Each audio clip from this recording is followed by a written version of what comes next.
हाँ जी, next topic देखो जो आपका नेक्स्ट है वो है दैट इज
अब आवाज वगैरह क्लियर आ रही सभी को? अगर आवाज प्रॉपर है तो हैंड रेज करो। आई थिंक पहले आवाज नहीं आ रही होगी। हाँ ठीक है, सॉरी बच्चे। ठीक है, अब देखो, दोबारा देखो इसको। अब ये क्या है, हमने क्या करना है, जो आपका टॉपिक का है, हमने पहले डिस्कशन किया था उस दिन थोड़ा सा, कि हमने किसी नंबर ऑफ जो फेस सेल है हमने वो फाइंड करना है इसके अंदर। ठीक है, नंबर ऑफ फेस सेल। तो अब नंबर ऑफ फेस सेल आप किस टाइप से फाइंड करोगे, ये आप रेंज कंसीडर कर लो। ये आपके पास रेंज क्या है, ये मोमेंटम पी है और यहाँ पे मोमेंटम आ गई पी प्लस डी पी। ये मेरे पास क्या है, नेक्स्ट मोमेंटम है। ठीक है, अब इसमें तो कोई कंफ्यूजन नहीं है। ठीक है, that is p to p plus d p, ये अपने पास मोमेंटम की रेंज आ गई। ठीक है, अच्छा अब यहाँ पे मेरे पास नेक्स्ट क्या है, अब इस मोमेंटम रेंज के अंदर हमने ये फाइंड करना है कि इसके अंदर जो नंबर ऑफ सेल्स वगैरह आ रहे हैं वो नंबर ऑफ सेल्स मेरे पास कितने हैं, वो नंबर हमने फाइंड करना है। उस नंबर को हम जी बोलते हैं और ये हमने फाइंड करना है कि इसके अंदर नंबर ऑफ जो सेल है वो कितने हैं। फेस सेल्स लिख देते हैं या सिंपल सेल कितने हैं। ठीक है, अब देखो, अब ये मोमेंटम रेंज है ऐसे ना। अब नंबर ऑफ पार्टिकल्स हैं किसी फेस स्पेस के अंदर, किसी कंटेनर के अंदर सपोज करो, तो वो अलग अलग पार्टिकल अलग अलग वेलोसिटी से मूव कर रहे हैं, अलग अलग मोमेंटम से मूव कर रहे हैं। तो अब उसमें से हमने एक मोमेंटम की रेंज मान ली पी से लेकर पी प्लस डीपी। तो वो जो रेंज आई है वो रेंज यहाँ पे कितनी है, वो रेंज सिर्फ आपके पास है डीपी रेंज है। अब हमने इस डीपी रेंज के अंदर ये फाइंड करना है कि यहाँ पे टोटल नंबर ऑफ सेल्स कितने होंगे। उसको यहाँ पे स्टैटिस्टिकल लैंग्वेज के अंदर लिखते हैं, जी पी करके लिखोगे आप। और किस रेंज के अंदर फाइंड कर लो, डीपी रेंज है तो यहाँ पे जीपी डीपी आएगा। और ये जो नंबर ऑफ, इसको बोलते हैं, ये जो जीपी डीपी लिखा है ना, ये आपके पास है नंबर ऑफ सेल्स है, that is number of cells. अब इसको अगर फाइंड करना है तो कैसे फाइंड करोगे, इसको फाइंड करने का जो आपका वे है वो है आपके पास कि यहाँ पे जो मेरे पास जीपीडीपी की वैल्यू है उसको अगर फाइंड करना है तो उसको फाइंड करने का आपका जो वे है वो है दैट इज वॉल्यूम ऑफ, उस दिन में हमने किया था volume of phase space, that is volume of phase space जो टोटल वॉल्यूम है वो आएगी, डिवाइड बाय मेरे पास क्या आएगा, that is the volume of one cell. नीचे हमें डिवाइड करना है वॉल्यूम ऑफ वन सेल से। कोई कंफ्यूजन इसके अंदर? ठीक है ना, उस दिन मैंने ये फॉर्मूला करवाया था, volume of phase space divide by volume of one cell. ठीक है। अच्छा, अब इसमें देखो जो वॉल्यूम ऑफ फेज स्पेस होती है ये हमने स्टार्टिंग के अंदर की थी कि जो फेज स्पेस होता है वो टोटल किसका कॉम्बिनेशन होता है, दो स्पेस होते हैं, एक पोजीशन स्पेस होता है और एक मोमेंटम स्पेस होता है। तो अगर इसकी वॉल्यूम लिखनी है तो कैसे लिखोगे, 6 इंटीग्रेशंस आएंगे।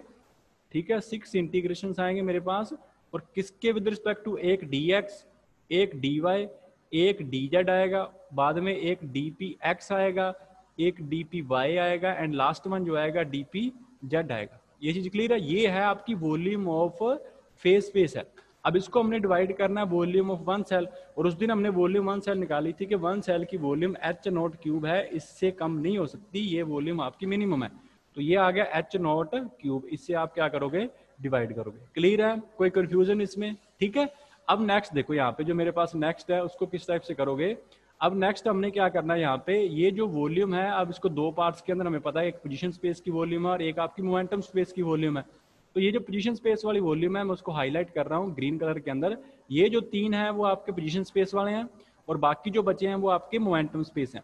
तो हमें पता है कि जो पोजीशन स्पेस होता है 3 इंटीग्रेशन हैं with respect to dx, dy and dz। ये आपके पास क्या होगी, वॉल्यूम v होगी, और इसको क्या बोलते हैं, that is the volume of position space, that is the volume of position space. बस ये है इसके अंदर, that is the volume of position space. ठीक है, that is dx, dy, dz volume of position space है। ठीक है। अच्छा, अब नेक्स्ट देखो, वॉल्यूम ऑफ पोजीशन स्पेस आ गई मेरे पास। अब यहाँ पे हमने करना क्या है कि जो वॉल्यूम है यहाँ पे इसकी जगह वॉल्यूम आ जाएगा, तो ये क्या लिखोगे, ये आ गया मेरे पास GP DP is equal to, एक तो वॉल्यूम होगी और 3 इंटीग्रेशन बचे हैं। ये 3 इंटीग्रेशन बचे हैं किसके विद रिस्पेक्ट टू, एक dpx है, एक मेरे पास dpy है, और एक मेरे पास dpz है, और डिवाइड बाय स्टिल मेरे पास h नॉट क्यूब है। यहाँ तक क्लियर है? किसी को कोई कंफ्यूजन? ठीक है। अब बच्चे जो बचा है वो हमारे पास क्या है कि ये जो 3 इंटीग्रेशन है, इन तीनों इंटीग्रेशन की वैल्यू हमने फाइंड करनी है, और वो आपकी जो अब ये 3 है ना, अगर 3 इंटीग्रेशन है तो दैट मीन्स 3D स्पेस तो होगा ना, एटलीस्ट 3 एक्सिस तो होंगे, एक्स वाई जेड है, यहाँ पे आपको रिप्रेजेंट हो ही रहा है dpx, dpy, dpz, तो 3 एक्सिस है। ठीक है। तो अब ये जो किस तरह से फाइंड करोगे, इस चीज को देखो, बस ये थोड़ा सा इसके अंदर अंडरस्टैंडिंग वाली चीज है, इसको देखो। अब मैं इसको इरेज कर रहा हूँ। अब इसके लिए हमने क्या करना है, हमने 3 एक्सिस कंसीडर करनी है। ये आपकी 3 एक्सिस हैं, this one is P X suppose कर लो, this one is P Y, momentum axis है ना सारी, ये पी जेड एक्सिस है।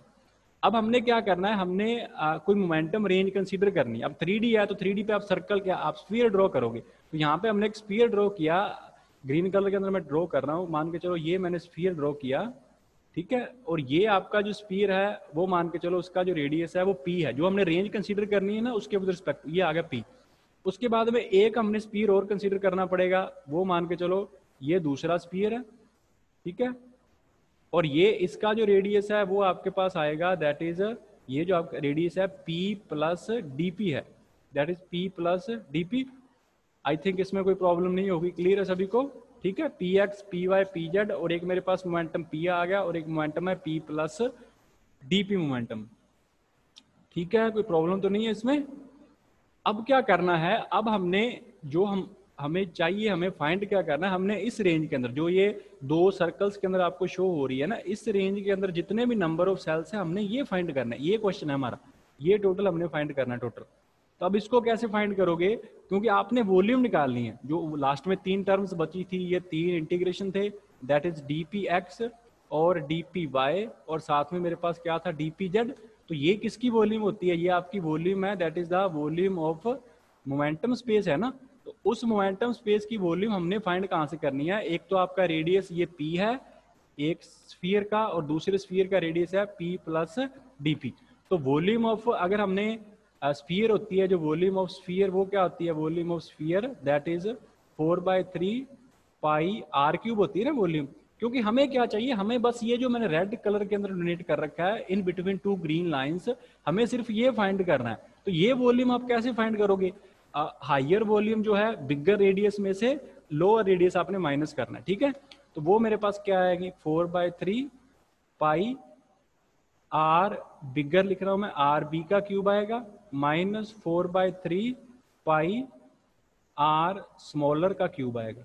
कोई कंफ्यूजन इसमें? हमने जस्ट आर जो शेडो पार्ट कर रखा है ना, शेडो रीजन जो है इस सर्कल के अंदर, ये हमने फाइंड करना है, जस्ट ये वाला in between two green lines जो है, टू ग्रीन सर्कल के अंदर जो है इसे फाइंड करना है। तो ये क्या होगा, बिगर सर्कल में से स्मॉलर सर्कल की आपने वॉल्यूम, स्फीयर की वॉल्यूम आपने माइनस कर देनी है, तो वो आपके पास क्या आएगा, वो रिजल्ट आएगा। अब जो बिगर रेडियस है वो आपके पास क्या है, वो है P प्लस में dP, और जो आपका स्मॉलर रेडियस है वो आपका क्या है, वो सिंपली P है। इसमें किसी बच्चे को कोई प्रॉब्लम है तो अभी हैंड रेज कर लो, अगर इसमें यहां तक प्रॉब्लम है, बिगर रेडियस स्मॉलर रेडियस से किस टाइप से आया, क्लियर है, कोई कंफ्यूजन तो नहीं है? अच्छा चलो ठीक है। अब नेक्स्ट देखो, यहां तक हमने कर लिया, ये आपका यहां तक पहुंच चुका है, दिस वन यहां तक आ गया हम, ये रहा volume of sphere with radius P plus dP, बिगर आ गया, और ये आपके पास क्या है, स्मॉलर है, तो ये आ गई वॉल्यूम 4/3 पाई आर क्यूब।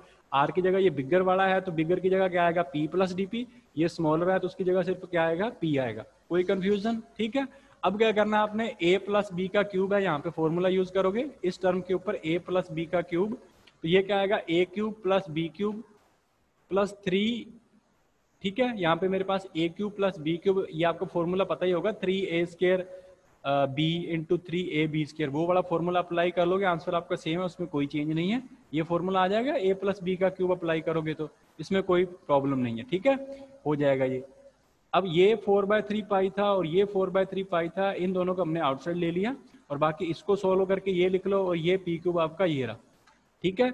अब क्या होगा यहाँ पे, क्योंकि ये, अच्छा इसको मैं थोड़ा सोल्व करवा देता हूँ, ये P क्यूब से ये P क्यूब तो कट गया, बाकी जो बचा है, एक तो मेरे पास आ गया dP क्यूब, प्लस में क्या आएगा 3, मल्टीप्लाई कर दो 3P² dP, और प्लस में क्या आएगा 3P dP का क्या आ जाएगा, स्क्वायर आ जाएगा, ठीक है। अब जो dP है वो तो ऑलरेडी स्मॉल है ना, dP जो है स्मॉल चेंज है, अब dP का square that is very very small, तो दैट मीन्स ये वैल्यू dP स्क्वायर क्या हो जाएगा, 0 हो जाएगा, और dP cube that is also 0, dP पहले स्मॉल है, dP का square that is also small, और dP का cube that is very very small, ठीक है। तो यहाँ पे बचेगी टर्म जो मेरे पास, वो सिर्फ बचेगी 3P² dP, बस, इसके अलावा नहीं बचेगी कोई, ठीक है, क्लियर है, इसमें कोई कंफ्यूजन? अब ये 3P² dP बचा है, और बाहर मेरे पास क्या है 4/3 पाई है, तो क्या बनेगा 4/3 इंटू पाई आ गया, मल्टीप्लाई बाय मेरे पास क्या आया है 3P² और dP, और यहाँ से 3 से 3 कट जाएगा। अब जो लास्ट आंसर आया है 3πP² dP, ये आपके पास आ गई वॉल्यूम आई है किसकी, मोमेंटम स्पेस की। किसी बच्चे को कोई कंफ्यूजन है इसके अंदर कि वॉल्यूम ऑफ मोमेंटम स्पेस कैसे फाइंड करोगे, क्योंकि मोमेंटम है ना बच्चे, मोमेंटम है तो दैट मीन्स आपको मोमेंटम के with respect to axis consider करनी होंगी, Px Py Pz। अब 3D हो गया तो 3D में तो स्फीयर कंसीडर करोगे, तो दो स्फीयर्स की वॉल्यूम का डिफरेंस लोगे, वहां पे हमने नंबर ऑफ सेल्स निकालने हैं, तो ये इस वे से हमने करना है इसको, ठीक है। तो अब जो नेक्स्ट है वो देखो मेरे पास, यहाँ तक हमने कर लिया, ये हमने अभी निकाली है मोमेंटम स्पेस की वॉल्यूम ये थी, ठीक है, और पोजीशन स्पेस की वॉल्यूम मल्टीप्लाई v से करोगे, डिवाइड किससे करना है, h0 क्यूब, तो ये जो आपके पास आंसर आएगा ये आएगा number of phase cell in the momentum interval, और ये आपका इंपॉर्टेंट क्वेश्चन है, 6 या 8 मार्क्स में भी आ सकता है ये वाला, 6 में तो डेफिनेटली है, ठीक है। नंबर ऑफ फेज सेल्स आपने फाइंड करने हैं, यहाँ पे हो जाएगा। इसमें किसी बच्चे को कोई प्रॉब्लम है तो अभी हैंड रेज करो, नहीं तो फिर नेक्स्ट करें डिस्कशन, ठीक है बच्ची, हो जाएगा इसमें, ठीक है बच्चे। अब नेक्स्ट देखो, नेक्स्ट मेरे पास है, अच्छा ये तो आपका कंप्लीट हो गया, ये वाला जो उस दिन वाला PDF है। अब नेक्स्ट देखो, क्लासिफिकेशन करनी है हमने स्टैटिस्टिक्स की, जो स्टैटिस्टिक्स है इसके अंदर जो टोटल है आपके पास, वो क्लासिफिकेशन किस टाइप से होगी, कि स्टैटिस्टिक्स जो है ये मैंने स्टार्टिंग में फर्स्ट लेक्चर जो हमने बेसिक किया था ना, उस दिन हमने ये थोड़ा सा देखा था कि कौन कौन सी इसके अंदर वैल्यूज वगैरह होती हैं, कौन कौन सी स्टैटिस्टिक्स होती हैं, क्लासिकल होती है, क्वांटम होती है, आज हमने वो स्टडी करनी है, और ये भी आपका इंपॉर्टेंट क्वेश्चन है, ठीक है। आपको इसके बारे में बेसिक अगर नॉलेज होगी, देन आप आगे जो क्वेश्चंस वगैरह आएंगे वो आप सोल्व कर पाओगे, अदरवाइज ये सोल्व नहीं होंगे, ठीक है। अब देखो, अब इसमें क्या है बच्चे, इसमें दो स्टैटिस्टिक्स के दो पार्ट आ गए, क्योंकि देखो कल भी हमने किया था प्रीवियस लेक्चर के अंदर, कि एक तो मेरे पास है दैट इज क्लासिकल के अंदर जो मेरे पास एच जो होगा क्लासिकल के अंदर, मिनिमम जो साइज का सेल है that is the size of cell, classical क्या कहती है कि साइज ऑफ सेल आपके पास 0 हो सकता है, ठीक है। उसके बाद में मेरे पास क्लासिकल के अकॉर्डिंग यही था ना, फिर हमने क्वांटम का कंसेप्ट किया था। अब क्वांटम के अकॉर्डिंग मेरे पास क्या था, क्वांटम ये कहती है कि मिनिमम साइज h हो सकता है, h से कम नहीं हो सकता। 1D के अंदर बात हो रही है बच्चे, यहाँ पे 1D के अंदर, ठीक है। 3D के अंदर h³ हो जाएगा ये। तो वो जो क्लासिक, इट मीन्स कि क्लासिकल कह रही है कि साइज 0 हो सकता है, क्वांटम कह रही है साइज 0 नहीं हो सकता। तो इट मीन्स स्टैटिस्टिक्स जो है दो टाइप की होगी, एक क्लासिकल होगी, ये this one that is classical statistics, और एक आपके पास आएगी क्वांटम स्टैटिस्टिक्स। अब क्लासिकल को मैक्सवेल बोल्ट्जमैन भी बोलते हैं, और जो आपके पास क्वांटम है फिर उसके दो पार्ट आ गए यहाँ पे, ये देखो, this one is Bose-Einstein statistics, और ये आपके पास जो आएगी फर्मी डायराक स्टैटिस्टिक्स, ठीक है।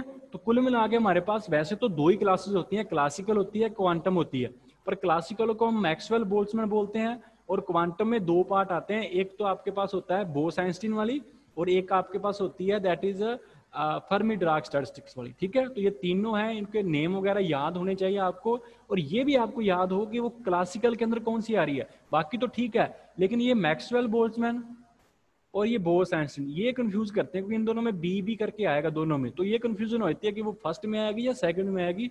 तो इसको अच्छे ढंग से याद कर लेना, ठीक है। अब हमने one by one each and every जो स्टैटिस्टिक्स है, जो आपकी मैक्सवेल बोल्ट्जमैन है, बीई है, एफडी है, इन तीनों की स्टडी करनी है कि किसमें क्या चीज होती है, ठीक है। अब देखो, फर्स्ट ऑफ ऑल हमने स्टार्टिंग करनी है मैक्सवेल बोल्ट्जमैन जो स्टैटिस्टिक्स है उसके अंदर, देखो जो क्लासिकल है, ठीक है। ये आपकी मैक्सवेल बोल्ट्जमैन है, क्लासिकल का मतलब क्या है, MB, that is the Maxwell Boltzmann statistics. अब हमने इसकी स्टडी करनी है। अब इसकी क्या है, इसके अंदर जो पार्टिकल होंगे ना, वो होते आइडेंटिकल हैं लेकिन होते डिस्टिंग्विशेबल है, मतलब है सारे सेम, और आप उन्हें पहचान सकते हो कि ये फर्स्ट है, ये सेकंड है, ये थर्ड है, ठीक है। तो याद रखना, क्लासिकल के अंदर पार्टिकल डिस्टिंग्विशेबल होंगे, और जो आपकी क्वांटम है उसके अंदर जो पार्टिकल होंगे वो नॉन डिस्टिंग्विशेबल होंगे। क्लियर है, कोई कंफ्यूजन है इसमें? अच्छा ठीक है बच्चे। अब नेक्स्ट देखो, नेक्स्ट मेरे पास क्या है, इसमें क्लासिकल में ये सपोज करते हैं कि जो साइज है फेस सेल का, वो हमने पहले ही बोला कि 0 भी हो सकता है, और ये आपकी सेकंड है। Size of elementary cell can be taken as small as we like, जो हम चाहें वो हम वैल्यू चूज कर सकते हैं, क्लासिकल के अंदर ये था। उसके बाद में क्लासिकल ये कहती है कि जैसे ये फेस स्पेस है, अब फेस स्पेस को हमने पहले कंपार्टमेंट में डिवाइड कर दिया, फिर कंपार्टमेंट्स को हमने नंबर ऑफ सेल्स के अंदर डिवाइड कर दिया। अब क्लासिकल ये कहती है कि ये नंबर ऑफ सेल्स इनफाइनाइट हो सकते हैं। क्लासिकल के अकॉर्डिंग जो नंबर ऑफ सेल्स किसी भी कंपार्टमेंट के अंदर या किसी फेस सेल के अंदर, वो आपके पास इनफाइनाइट हो सकते हैं। ये नेक्स्ट है, number of phase cell is not limited, जितने आप चाहो आप उतने कंसीडर कर सकते हो, जितना आप साइज छोटा चाहो आप उतना कंसीडर कर सकते हो, ठीक है। नेक्स्ट आएगा, अब हर सेल के अंदर कितने भी पार्टिकल आ सकते हैं, that is any number of particles can occupy a single cell. ये कोई कंडीशन नहीं है कि इस फर्स्ट में एक पार्टिकल आएगा, सेकंड में दो पार्टिकल आएंगे, इसमें तीन पार्टिकल आएंगे, know that is not necessary, सारे पार्टिकल आप इसी सेल में रख सकते हो। तो ये आपकी क्लासिकल है। तो इसमें से जो बच्चे आपने मेन याद रखनी है ना, वो आपकी है दिस वन इज फर्स्ट, कि पार्टिकल आपके पास कौन से हैं, पार्टिकल आपके पास है डिस्टिंग्विशेबल, ठीक है। नेक्स्ट आपके पास आएगा, नेक्स्ट है नंबर ऑफ फेस सेल जो होंगे, हाँ नेक्स्ट है ये वाला, कि नंबर ऑफ पार्टिकल्स जो हैं वो किसी सेल के अंदर एनी नंबर हो सकते हैं। और दूसरा जो आपके पास यहाँ है, साइज ऑफ एलिमेंट्री सेल जो है वो आप जितना चाहे उतना स्मॉल कंसीडर कर सकते हो। ये तीन तो मोस्ट इंपॉर्टेंट है। फर्स्ट वन, पार्टिकल सारे डिस्टिंग्विशेबल हैं, आप साइज जितना चाहो उतना स्मॉल ले सकते हो, दैट मीन्स 0 भी कंसीडर कर सकते हो, और नंबर ऑफ सेल आप जितने मर्जी कंसीडर कर सकते हो, और नंबर ऑफ पार्टिकल किसी सेल के अंदर वो भी जितने चाहो आप उतने कंसीडर कर सकते हो। नंबर ऑफ सेल वो भी इनफाइनाइट है, number of particles that is also infinite, ठीक है। बट अब क्लासिकल की क्या होगी, कोई ना कोई लिमिटेशंस होगी, दैट इज वाई फिर क्वांटम आई थी। ऐसा नहीं था कि दो अलग अलग बातें थी, पहले क्लासिकल थी, स्टार्टिंग में जो भी स्टडी हुई है वो क्लासिकल के अकॉर्डिंग हुई है, लेकिन क्लासिकल फेल हो चुकी थी। क्लासिकल फेल क्यों हुई है वो देखना, ठीक है। एग्जाम में क्वेश्चन आ सकता है क्लासिकल के फेल होने के रीजंस क्या हैं, और explain the quantum statistics, quantum को एक्सप्लेन करो, ठीक है। और ये आया भी हुआ क्वेश्चन है। अब इसमें देखो लिमिटेशंस क्या है, ये क्लियर है बच्चे, ये चारों जो हमने किए हैं, किसी में कोई कंफ्यूजन तो नहीं है ना, जस्ट आपको ये याद करने वाली चीज है, दैट इज ए फैक्ट जिसके अंदर हम कंसीडर करते हैं। अब इसके पीछे का रीजन क्या है वो हम आगे देखेंगे, जैसे जैसे आप ये यूनिट करोगे आपको पता चलेगा कि वो वहां पे रीजन वगैरह किस तरह से चेंज हो रहे हैं, ठीक है। अच्छा अब इसमें देखो लिमिटेशन क्या है इसकी। अब ना लिमिटेशन, पहली लिमिटेशन तो ये है कि अच्छा मैं कह रहा हूँ कि मेरे पास गैस है, इलेक्ट्रॉन गैस है, अब यहाँ पे इलेक्ट्रॉन इलेक्ट्रॉन है, इस कंटेनर के अंदर इलेक्ट्रॉन्स हैं। अब मैं इसके ऊपर क्लासिकल अप्लाई कर रहा हूँ। अब क्लासिकल तो अप्लाई होती है डिस्टिंग्विशेबल पार्टिकल के ऊपर, पर ये डिस्टिंग्विशेबल है नहीं ना, ये कौन से हैं, इनडिस्टिंग्विशेबल है। इसका मतलब यहाँ पे क्लासिकल तो अप्लाई होगी नहीं, फेल होगी यहाँ पे क्लासिकल, तो वो आपका फर्स्ट पॉइंट है।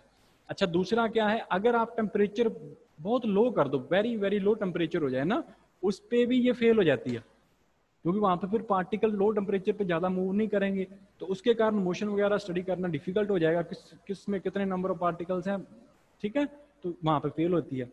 अब नेक्स्ट जो थर्ड है, ये आपकी थोड़ी सी इंपॉर्टेंट है, ठीक है, वैसे अगर एग्जाम में आपने लिखनी है तो लिख सकते हो, अदरवाइज इसको छोड़ सकते हो, कोई दिक्कत नहीं, इतने इंपॉर्टेंट क्वेश्चन नहीं आएगा, बस आपको 3-4 उसके मेन पता हो कि वो कहती क्या है, और उसके 2-3 आपको लिमिटेशंस पता हो, ठीक है।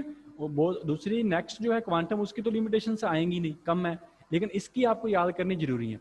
तो अब ये जो थर्ड है ना, वो देखो क्या कह रही है, जैसे हमने स्टार्टिंग में किया था कि इसके अंदर नंबर ऑफ सेल्स जितने भी हो सकते हैं और नंबर ऑफ पार्टिकल वो भी कितने भी हो सकते हैं। अच्छा चलो ठीक है, अगर नंबर ऑफ पार्टिकल्स मान के चलो मेरे पास कोई नंबर, वो छोटा सा नंबर कंसीडर कर लो, 1000 नंबर ऑफ पार्टिकल आ गया। अब मैं नंबर ऑफ सेल्स मान रहा हूं कि वो इनफाइनाइट है, अब लगभग इनफाइनाइट है, नियरली इनफाइनाइट है, नियरली इनफाइनाइट है, तो 1 बाय इनफाइनाइट अप्रोक्सीमेटली 0 होगा, मतलब कि 0.00000 समथिंग, इस तरह से कोई 1 3 ऐसी वैल्यू आएगी। ये आ गया ऑक्यूपेशन इंडेक्स आ गया। इट मींस एक सेल के अंदर लगभग 0.0000013 इतने एटम आएंगे एक सेल के अंदर, लगभग अगर ऑक्यूपेशन इंडेक्स आप फाइंड कर रहे हो तो उसके अकॉर्डिंग आपके इतने नंबर ऑफ पार्टिकल्स आ सकते हैं, ठीक है। अब ये कह रहा है कि किसी एक सेल के अंदर आपके जो नंबर ऑफ पार्टिकल्स हैं वो इस वे से आ सकते हैं कि आप 0.00 इस वे से आप कह सकते हो, और अब इसका मतलब क्या है, अब इसका मतलब ये है, अब ये तो ये कह रहा है ना कि आपके किसी सेल के अंदर पार्टिकल लगभग 0 है, इसका मतलब अगर किसी एक सेल के अंदर मैंने ये फाइंड करना है कि उसके अंदर 2 या 2 से ज्यादा पार्टिकल हैं या नहीं है, तो वो तो प्रोबेबिलिटी हो ही 0 गई ना, फिर 0 होगी कि नहीं होगी, क्योंकि यहाँ पे आपका जो इन दोनों को डिवाइड कर रहे हो, अगर आपका नंबर ऑफ सेल्स इनफाइनाइट हो जाए, बहुत ज्यादा लार्ज नंबर हो जाए, तो आपका ऑक्यूपेशन इंडेक्स आया 0.00। अब इसका मतलब है कि एक सेल के अंदर लगभग 0.0 एटम है ही नहीं, एटम, ठीक है ना, उसके अंदर एटम एब्सेंट है, ठीक है ना, मतलब एटम वहां पे एब्सेंट है, तो इसका मतलब वहां पे फिर 2-3 पार्टिकल कहाँ से आएंगे, ठीक है। इट मीन्स आप फिर उस केस के लिए उसको अप्लाई नहीं कर सकते, वहां पे ये आपके पास क्या हो जाएगी, फेल हो जाएगी।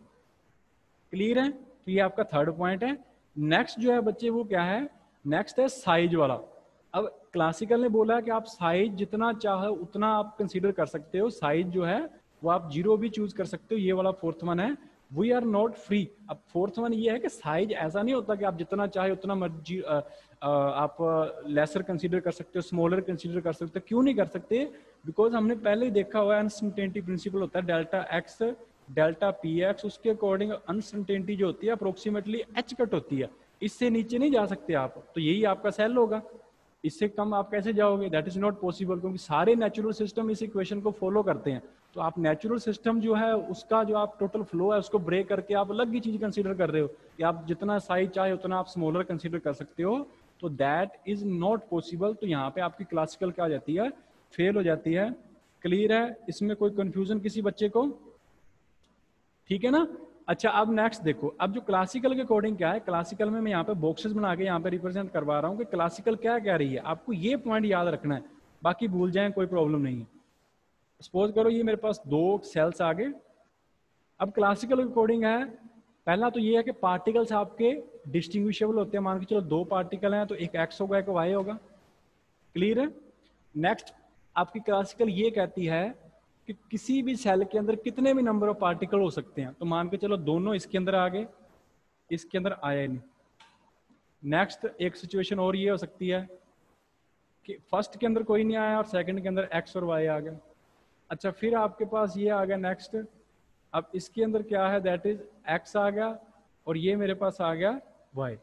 अच्छा फिर नेक्स्ट मेरे पास क्या आएगा, नेक्स्ट जो आएगा वो आएगा, यहाँ पे आ गया वाई और यहाँ पे आ गया एक्स, दोनों अलग अलग भी तो आ सकते हैं ना। तो ये अगर ऐसी आपको सिचुएशन मिले कहीं पे भी क्वेश्चंस के अंदर कि एक्स और वाई दो अलग अलग दे रखे हैं, तो वो डेफिनेटली क्लासिकल है। और क्लासिकल के अंदर किसी भी सेल के अंदर कितने नंबर ऑफ पार्टिकल्स आप ले सकते हो। अगर मान के चलो यहाँ पे एक्स वाई जेड हो जाता, तो एक्स वाई जेड यहाँ पे आ जाता, एक्स वाई जेड यहाँ पे आ जाता, एक्स जेड यहाँ पे आ जाता, एक्स जेड यहाँ पे आ जाता, और नंबर ऑफ केस नेक्स्ट भी बनेंगे इसके अंदर।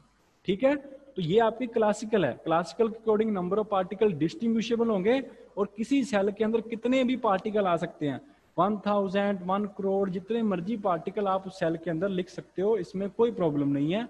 क्लियर है? तो ये जो डायग्राम है, ये इनको आपने याद रखना है, क्लासिकल के अंदर क्या चीज होगी।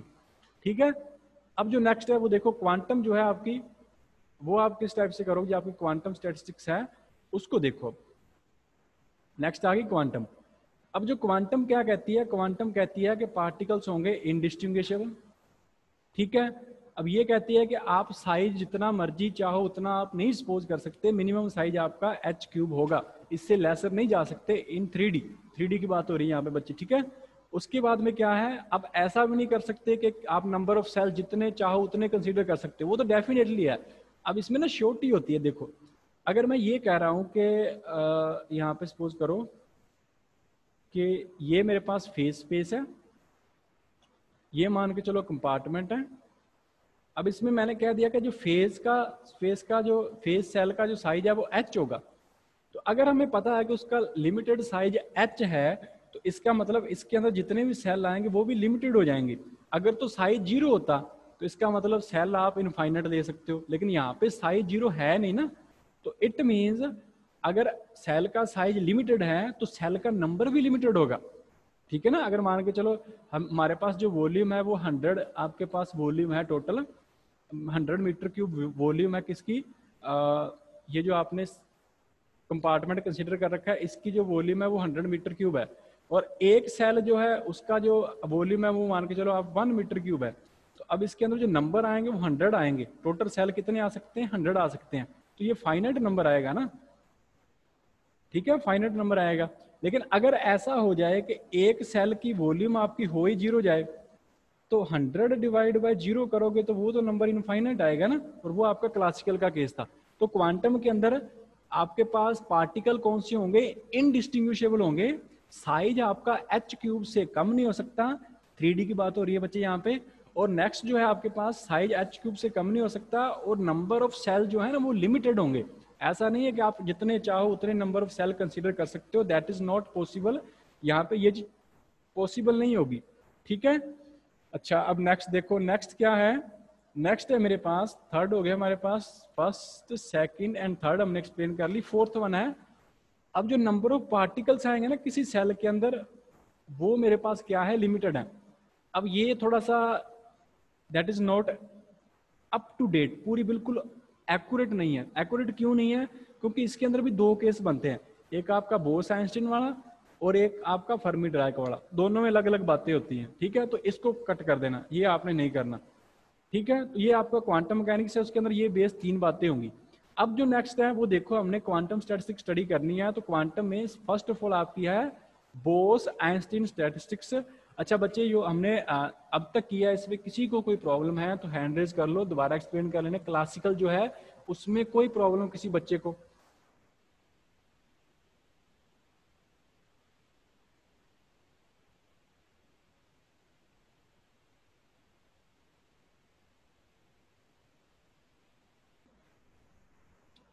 ठीक है बच्चे, क्लियर है? अच्छा अब देखो नेक्स्ट क्या है मेरे पास, नेक्स्ट है फर्स्ट ऑफ ऑल हमने बोस-आइंस्टीन जो स्टैटिस्टिक्स है उसकी स्टडी करनी है। अब इसमें भी पार्टिकल कौन से होंगे, इनडिस्टिंग्विशेबल होंगे। अब इसमें नंबर ऑफ पार्टिकल जो है ना वो देखो चेंज हो गया। अब ऊपर जो फोर्थ थी वो कह रही थी नंबर ऑफ पार्टिकल लिमिटेड है, पर इसमें नहीं है। Any number of particle obey Bose Einstein statistic can occupy a single cell in the phase space.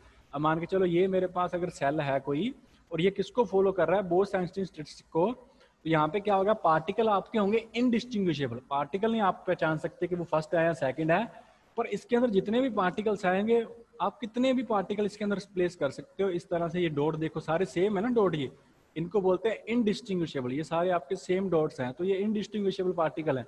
अब ये कितने मर्जी आप इसके अंदर फिल कर सकते हो। ये आपकी कौन सी स्टैटिस्टिक बोलती है, बोस-आइंस्टीन स्टैटिस्टिक, ठीक है। पहला पार्टिकल इनडिस्टिंग्विशेबल है, वो तो ठीक है, क्वांटम में पार्टिकल आपके इनडिस्टिंग्विशेबल होंगे, लेकिन बोस आइंस्टीन के अंदर जैसे क्लासिकल के अंदर होता है उसमें भी जितने मर्जी आप पार्टिकल ले सकते हो, वैसा ही इसके अंदर भी आप जितने मर्जी पार्टिकल ले सकते हो, ठीक है। अच्छा, नेक्स्ट जो आएगा थर्ड आएगा कि ये जो क्वांटम है, सॉरी बोस आइंस्टीन है, वो कहाँ पे अप्लाई होती है। बोस आइंस्टीन जो है वो बोसोन्स के ऊपर एप्लीकेबल है, दैट इज बोसोन्स। मे भी आपको थोड़ा बहुत इनके बारे में नॉलेज हो, बोसोन्स वगैरह, वैसे आपने इलेक्ट्रॉन प्रोटॉन न्यूट्रॉन कर रखे हैं।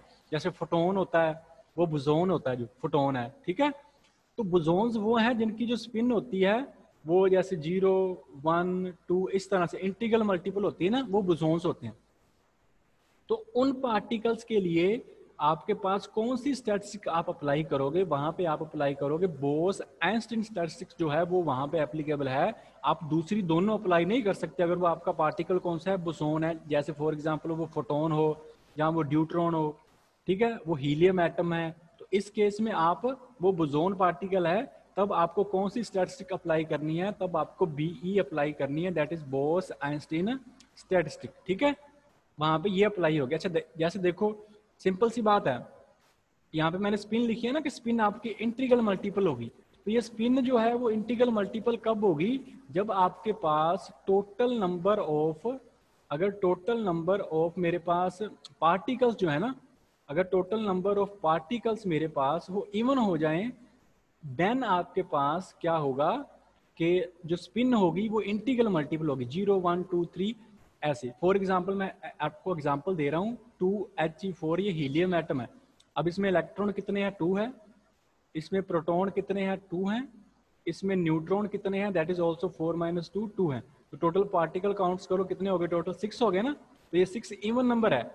जिसके केस में भी नंबर इवन आए वो आपका किस स्टैटिस्टिक को फॉलो करेगा, वो आपका बीई को फॉलो करेगा। अगर फॉर एग्जाम्पल मैं यहाँ पे ये लिख दूं 7C13 लिख दूं अगर, तो यहाँ पे इलेक्ट्रॉन कितने हैं, वो 7 है, चलो ठीक है। प्रोटॉन कितने हैं मेरे पास, वो भी चलो 7 है। न्यूट्रॉन मेरे पास कितने हैं, 13 - 7, यहाँ पे कितने हो गए, दैट इज 3 और 3 6 हो गए। अब यहाँ पे टोटल काउंट कर लो कितने हैं मेरे पास, ये आल्सो इवन नंबर आया। तो ये इवन है तो ये भी क्या फॉलो करेगा, ये बोस आइंस्टीन स्टैटिस्टिक को क्या करेगा, फॉलो करेगा। क्लियर है। तो यहाँ से आपको पता चलेगा कि वो बुजोनिक सिस्टम है या नहीं है। अगर total number of particle even हो जाए तो इसका मतलब वो बुजोनिक सिस्टम होगा, अदरवाइज वो बुजोनिक सिस्टम नहीं होगा। क्लियर है, कोई कंफ्यूजन तो नहीं है इसके अंदर, हो जाएगा। अच्छा अब नेक्स्ट देखो, यहाँ पे ये चीज लिखी हुई है कि जो particle obey Bose Einstein statistics does not obey Pauli's exclusion principle. अच्छा कितनों को इसके बारे में नॉलेज है कि जो मेरा पाउली एक्सक्लूजन प्रिंसिपल है वो क्या होगा।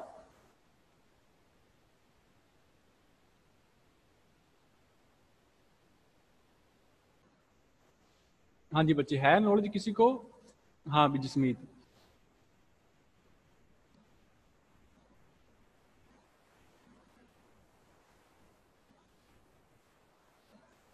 जसमीत आपने हैंड रेज किया था, प्रॉब्लम है बच्चे कोई। No sir. ठीक है बच्चे, अब देखो इसके अंदर क्या है, दैट इज जो पाउली एक्सक्लूजन प्रिंसिपल है ना, वो मेरे पास क्या है। अब ये जो प्रिंसिपल है ना, ये आपका ये कहता है, ये क्वांटम नंबर्स के ऊपर बेस्ड होता है कि किसी एक सेल के अंदर 2 पार्टिकल नहीं आ सकते जिनका जो आपके पास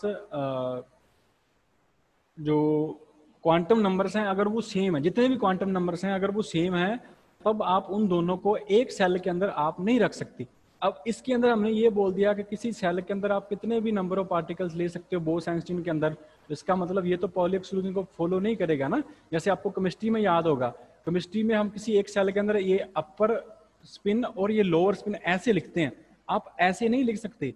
आपने ये अपर लिखी है और इसको भी अपर लिख दो, ये पॉसिबल ही नहीं होता, क्योंकि वो पॉली एक्सक्लूजन प्रिंसिपल को फॉलो करते हैं। वो ये कहता है कि जो मेरे पास जितने क्वांटम नंबर्स हैं वो अगर सभी के लिए सेम है तो 2 पार्टिकल एक ही सेल के अंदर नहीं आ सकते, और वो आपका कौन सा प्रिंसिपल होता है, पाउली एक्सक्लूजन प्रिंसिपल। ठीक है, आगे जब डेप्थ में स्टडी होगी यहाँ पे नेक्स्ट लेक्चर्स वगैरह के अंदर, वहां पे आपको क्लियर हो जाएगा।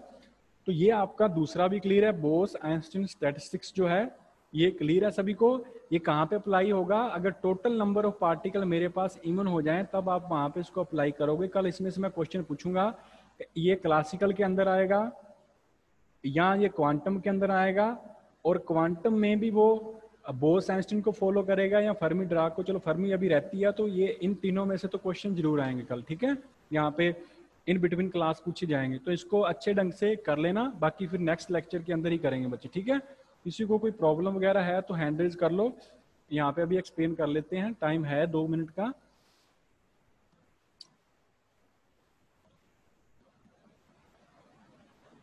ठीक है बच्चे, हो जाएगा। चलो ठीक है बच्चे, थैंक यू, कर लेना इसको अच्छे ढंग से।